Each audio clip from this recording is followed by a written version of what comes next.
Welcome back. Today I want to talk to you about the essential foundational skill of neuro-linguistic programming, NLP. What is that and why is it important to a yogi? How will it help us with noticing our own spiritual progress? Let's get into it.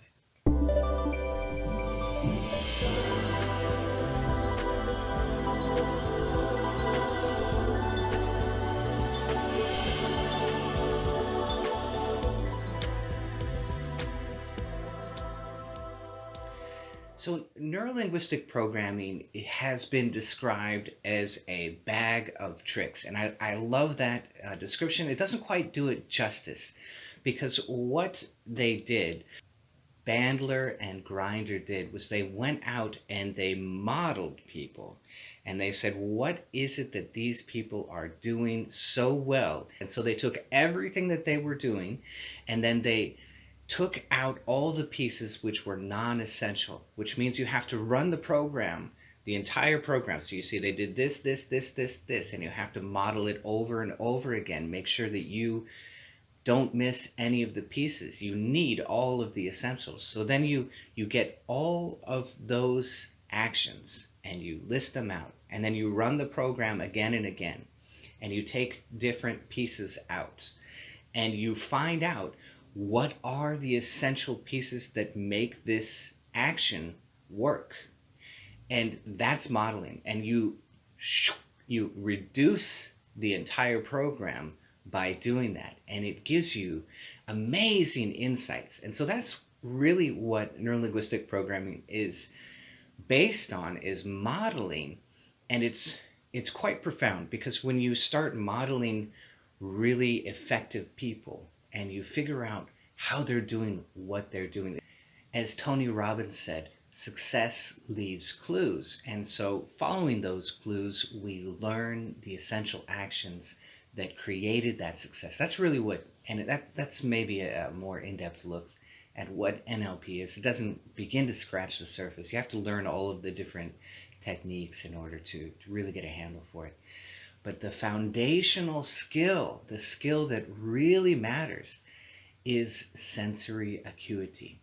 And that's just really a fancy word for being curious, paying attention to subtle things. And that's why it's important to you and I as a yogi, because we're always asked to notice subtle things. What's amazing about sensory acuity is that you can come into, as an NLP practitioner, you can come into a hotel or you can come into a business that deals with customer service, and you don't teach them anything about how to respond to anybody. You simply teach them sensory acuity, and it completely changes the business because all those people become sensitive. So that's really what it is. It's teaching sensitivity. And that sensitivity, as they go through a normal interaction with people, they start to notice, oh, this gentleman is upset. Oh, this woman is very happy with what she's getting. So that will improve their ability in life. And it will definitely improve anybody's ability in their day-to-day life. They will become more effective at reading people. And this is really what all of our when we're dealing with other people and we're dealing with intuition, this is really where it comes from, is this profound sensory acuity where we're really listening to the other person on a very deep level by not only listening to words, but we're listening to the tone of their skin and all of the muscles in the face, the positioning of the body, all of this, their breath rate. When we listen to all of those things, we listen to the whole person, and it makes us much more understanding of what is actually going on inside of the individual. So what you do when you want to learn sensory acuity is you sit down with somebody and you have them access, let's say, 5 or 6 different states, and maybe put those on a paper, right? Put those on a paper with your wife or your husband or your best friend, and sit down and run through those different states. So the first thing that we need to understand is we need to understand, what are we looking at? So we're going to look at the forehead. We're going to look at the cheeks. We're going to look at the mouth. What is the color of the cheeks? Are they white?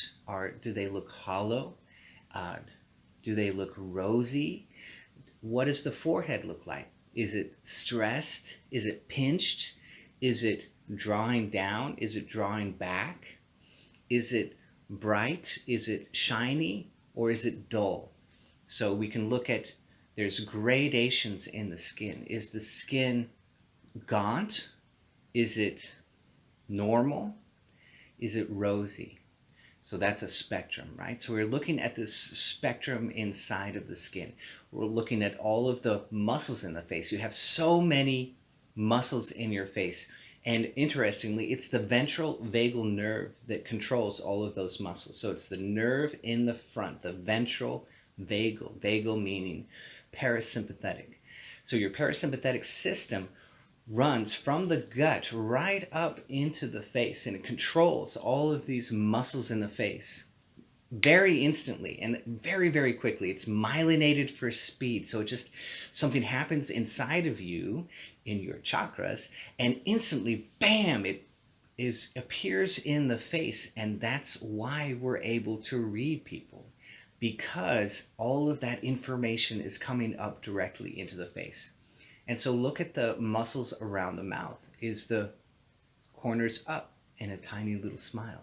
Is the corners down in a little frown? Is it straight in kind of a neutral, or I'm not telling you anything? Look at the muscles all around the eyes. Are they crinkling in a smile?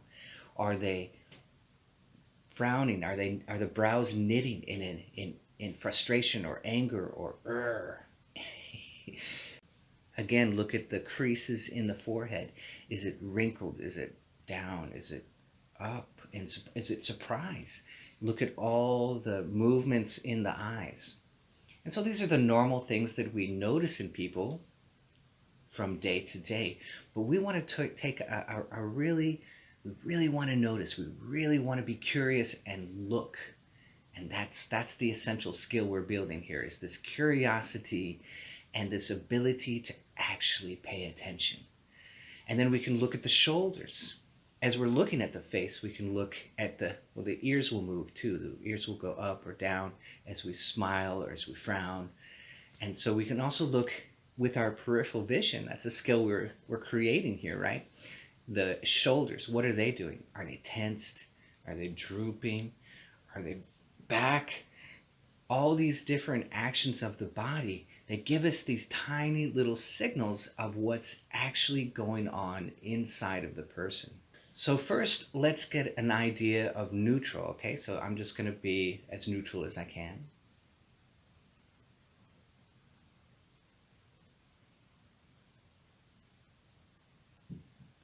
So as you make your list with your friend, let that be the first state, so you can look at them and see what is neutral for that person.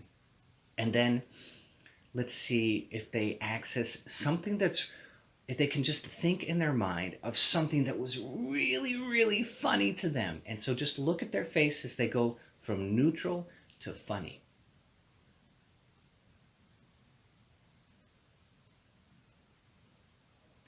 And I'm very easy to read most of the time. So you can see that right away. My eye goes back, my lips curl, and my face changes in tone. So look at that again. So it goes from neutral to something really funny. And you see all of the structures in the face move just a little bit. And now let's go from something really funny to something super sad. So we go from neutral to something really sad.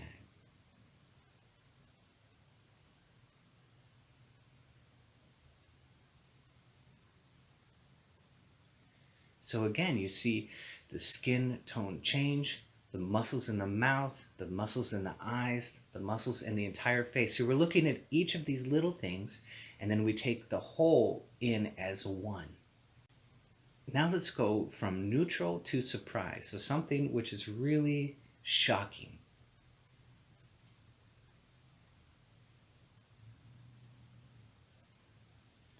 Again, I'm easy to read, the eyes move. This is the essential skill. It's small, but it's obvious because we're used to reading people's faces day after day, right? But as we train this skill, it becomes stronger and we notice more and more information. So we're taking in individual pieces of the puzzle and we're taking in the whole puzzle as one. So we're using both the left and the right brain together. And now let's do anger, something that makes, so I'm going to go from neutral to an anger state. So from neutral to anger.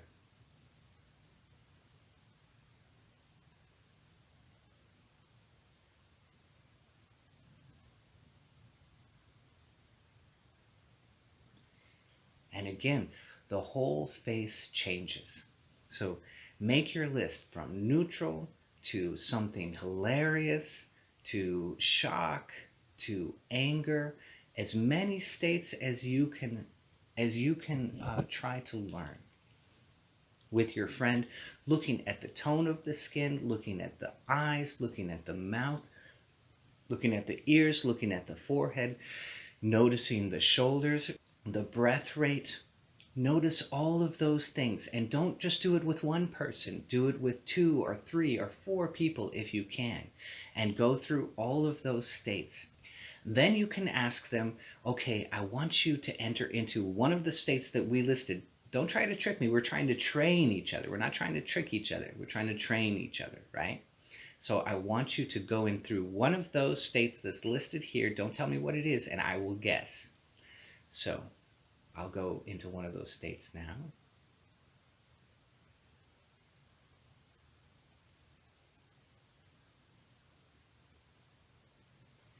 And which state was that? What state did I go into? Did you guess it? Was it shock? Yeah, that was shock. That was, oh my God, I can't believe it. So that's how we learn sensory acuity. And then you play with that. And that's a really wonderful word for NLP because we want, the brain loves to play. And when we play, we learn. And so if you enter into this as a fun experiment, it's really wonderful. Your brain just sucks all of it up. Like you probably did all of this and you're like, Forrest, this is obvious, right?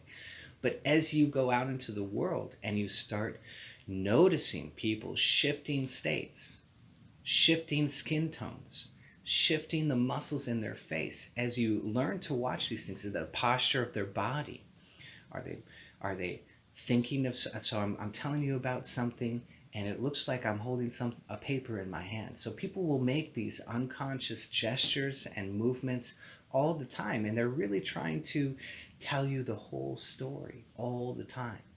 They're communicating not only with their words, but with their entire body. And so if you notice the body and the states that it's going through, you will get all of that information from the ventral vagal nerve, which is coming up from where? From the chakras, which are projected from the brain. So through the face, we have this wonderful lens into everything that's going on inside of the person. And that's sensory acuity in a nutshell. And it's not just hearing it and watching it and doing it once, but it's actually doing it day after day. It creates this essential skill and it makes you much more sensitive and perceptive and intuitive in your interactions with other people. So it's a wonderful, wonderful skill. It's really the entire base of neuro-linguistic programming, because if you don't have that skill, you can't build on it. So you have to have that essential curiosity and ability to notice, which is really paying attention. And that's mindfulness, isn't it? So when we're mindful, we're more effective. Isn't that amazing? So I had a question on this channel, which is a valid question. It's a great question. What are other signs of spiritual progress other than the spiritual eye? And it's a great question because that's really what my whole channel is all about. Everything that I present is basically a sign of spiritual progress. So when you enter into heart rate variability, for example, you have just skipped 10 to 20 years. And this is the truth. When you go into a studio of meditators, maybe you go to a group meditation somewhere, if you sit and watch everybody in the meditation and just watch the rate of their breath. Are they breathing at 12 breaths a minute, 15 breaths a minute? Or have they been there for a while and they breathe at 7 breaths per minute or lower than that? If you sit there and watch them, you will notice that the people who are new will breathe at a high breath rate in that meditative group. And the people who have been there for a long time will naturally breathe at a much lower rate. You can do this in a yoga studio. Go into a yoga studio, watch everybody as they lay down in savasana. As they lay down on the floor, are they letting go to such an extent that their breath rate actually goes down? Or are they maintaining a 12 or 15 breath rate per minute? Breaths per minute. Is that what they're maintaining, which is normal? Or are they at a very low breath rate, like 7 breaths per minute? So by doing heart rate variability, by entering into that resonance between the breath and the heart, how do we do that? We just follow along with the video. Just follow the little lungs that I have. There's a playlist on this channel. Follow with the lungs and automatically you'll get into heart rate variability. That is a sign of spiritual progress. And you say, but it's not big. But it is. It's subtle, but it's huge. It's profound. Next, the 4 proofs, right? That's our signal that we are in the parasympathetic system. So the hands get hot and heavy as we sit very still, right? The hands get hot and heavy, first sign of spiritual progress.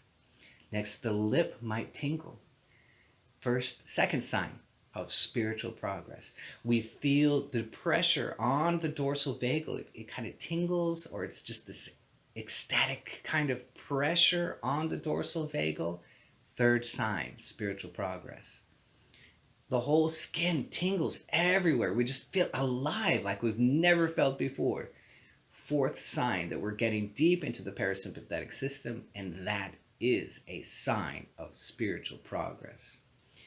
The 5 breath states. From this point, now we can begin to notice if the turbinates inside of the nose, are they drawing back as we enter deeper and deeper into the parasympathetic system? Can we feel the different breath states? So watch that video, the 5 breath states. All of those are signs of spiritual progress. And so what happens very, very often, and I'm speaking from my own personal experience because I wanted God to slap me across the face with everything that he was doing in my life. And that's not how it works. God comes like a thief in the night, right? And so that's the kind of sensory acuity we have to develop. We have to be curious and watch and pay attention. And first of all, we learn to pay attention inside of our bodies. And that will let us know that we're going through a state change and we're entering into the parasympathetic nervous system. Wow, well, that's profound. That means we're winning the war of meditation, the chakra war, the Bhagavad Gita, the Kurukshetra war. We're winning that war, and the Pandavas, the 5 brothers under Krishna, are succeeding.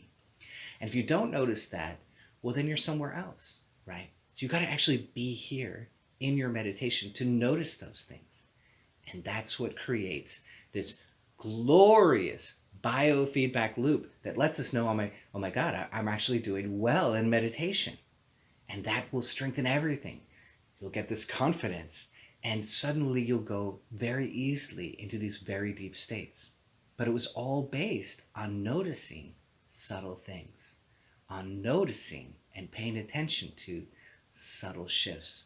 And in the beginning, they won't be that big. It's like, oh, I felt my hands, they're hot and heavy, they're warm, whatever. I feel this tiny little tingling. It's so tiny. I feel this tiny little pressure. It's so tiny. I feel tingling in my skin. Oh my God, it's so tiny. Tiny, tiny, tiny. It doesn't matter. Because if you sit there, it's like building muscle, and you are getting better and better at it. It will grow inside of your mind, inside of your perception. Your ability to notice it will grow and expand. And you just keep doing that. like lifting weights, and you get stronger and stronger, and your meditations get stronger and stronger, and you get deeper and deeper as you notice more and more subtle things. So I'm putting you on the trail of breadcrumbs, and if you don't start with those first subtle breadcrumbs, you'll miss the whole path.